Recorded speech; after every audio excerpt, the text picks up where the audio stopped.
PC bele bath எப்படி பண்ணுறதுன்னு பார்க்கலாம். 1 டம்ளர் பச்சரிசி, 3/4 டம்ளர் துவரம்பருப்பு நல்லா வாஷ் பண்ணிக்கோங்க.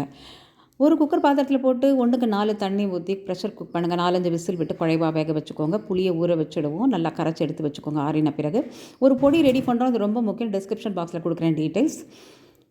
நல்லெண்ணெய் விட்டு கடுகு, கருவேப்பிலை, முந்திரி பருப்பு தாளிக்கிறோம். அந்த புளிக்கரசலை விடுறோம். மஞ்சப்பொடி, பெருங்காயப்பொடி போட்டு நல்லா கலந்து விடுங்க. பச்சை வாசனை போகட்டும், கொதிக்கட்டும். 50 கிராம் வெல்லம் சேர்க்குறோம். இதுவும் நல்லா கலந்து விடுங்க. 1/2 லிட்டர் தண்ணி சேர்க்குறோம்.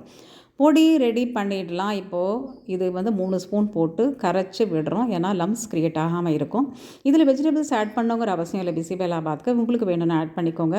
கடைசியில் இந்த குழைவாக வேக வச்ச சாதத்தை போட்டு நல்லா கலந்து எடுத்து வச்சுருவோம். உப்பு சேர்த்துருவோம் என்டையர் மிக்சருக்கு.